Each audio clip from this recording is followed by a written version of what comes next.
inyong lahat mga momsies. Welcome to your daily afternoon habit. Tara na, magsama-sama tayong mga moms! I'm Momsi Sherilyn Reyes Tan, proud to be Kapuso. I'm Momsi Manalyn Reyes Jimenez, proud to be Kapuso. And I'm Momsi Lani Mercado Revilla, proud to be Kapuso. Yeah. Momsis! Yes. Yeah, proud. Are you proud? Kilala nyo ba? Sino Sino ba? mo hindi nyo kilala? Sino? Hindi pa. Si Nay West. Si Nay West? Oo. Si Nay West! Yeah! Oh my God, si Nay West! Friend? Hindi ko siya friend. Hollywood, bombshell yan yung mga kapanahunan ni... Yung conservative pa yung, Oo. di ba? Ay, nako. Ay, oo nga. Nakakita ako ng picture niya. Napaka-sexy. At saka ng mga panahon niya, alam ko, very outspoken siya. Naabutan mo ba yan? Hindi ko siya naabutan kasi maliit pa yata ako noon eh. Bakit naman? Actually, nandito.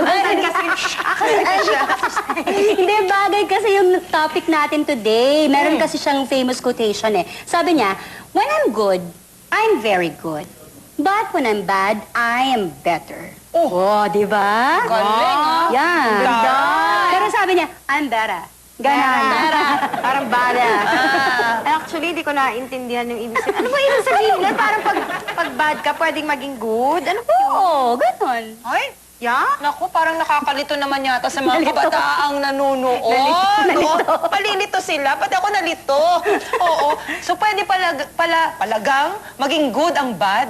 Tapos ang good. Pero alam ko, ang good laging nagiging good eh. Ang bad, bad din. Dapat. Dapat, oo. Oo nga, te. Pero kasi, naman.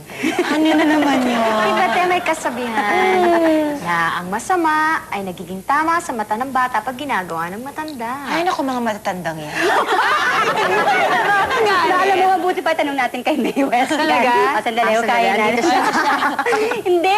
Teka lang, naitanong ko lang kasi naalala ko talaga siya dahil swak sa topic natin today. Aba? Sa ating episode na pinamagatang Good to be Bad! Ang ating pong mga panel, please welcome Momsi Angelo De Leon. Hello! Hi, mga momsies. Mother of 2 girls, Nicole, 9 years old, and Lois, 6. Kasama rin natin, please welcome Miss Juliana Palermo. Hi, good afternoon. Pangatlo sa 4 na magkakapatid na 2 boys and 2 girls. We also have, please welcome Momsi Tuesday Vargas. Good afternoon, Momsies! Mother of Kaya, 6 years old. Kalain mong mother pala siya. Unang hirit, mga mothers. Sa inyong palagay, are you a good girl or a bad girl?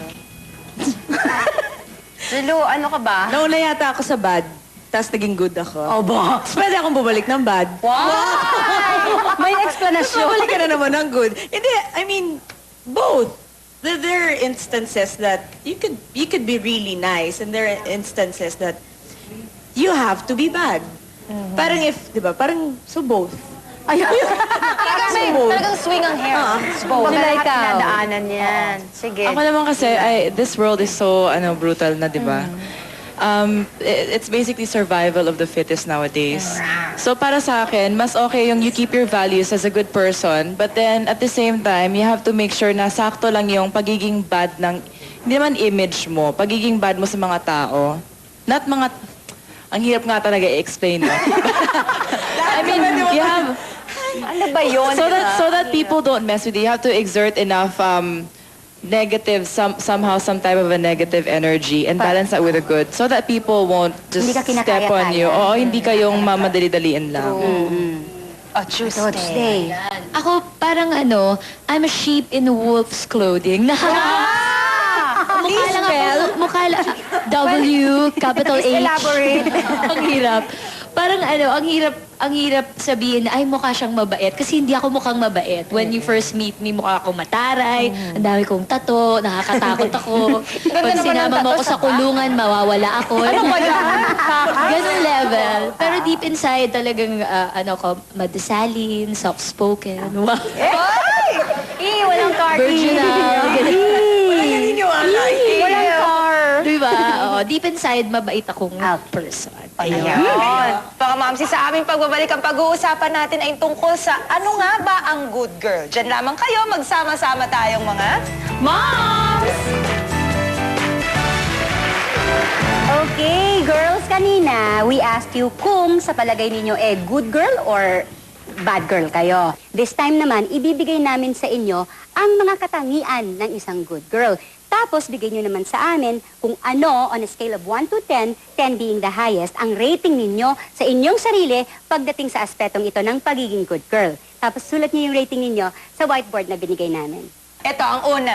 Ang good girl ay may pagpapahalaga sa pag-aaral. Uy. Sinisikap na, ay, tumawa si Angelo.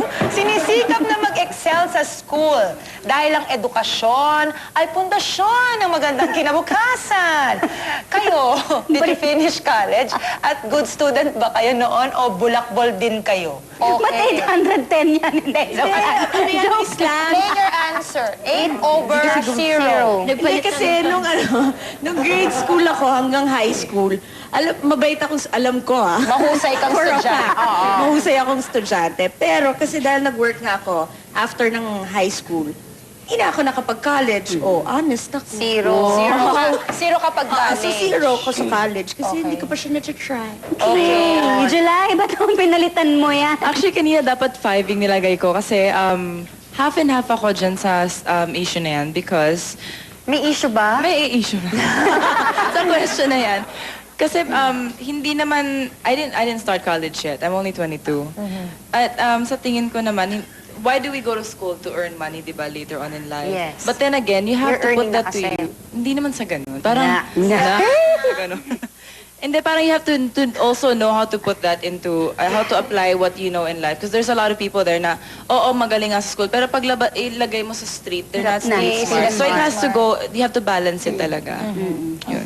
Si Tuesday. Ayan. Nag-showbiz kasi ako after school na eh. So, wala akong choice. Kundi matapos Kundi mag-aaral. Alright. Ayan. At saka I grew up in a house na talagang first priority ang study. So, Okay. dad So, ko dapat strict sa... 10 yan. Hindi Oo. naman. Hindi, kasi nung lumandi na ako, wala na. Nawala lahat eh. At saka baka sabihin masyadong perfect. Oo, baka sabihin naman, so pwede din, ganun. Ay, ang good girl ay masunurin sa magulang.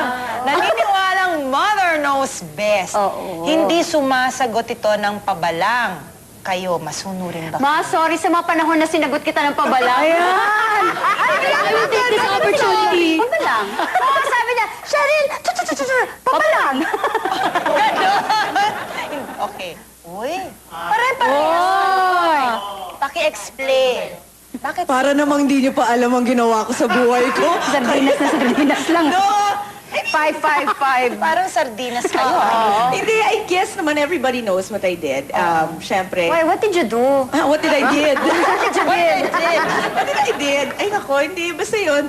Pero, in fairness, masasabi ko naman, I think masasabi rin ng mommy ko na masunurin din ako. Nagre-rebelde lang ako pag feeling ko sobra ng natatali ako.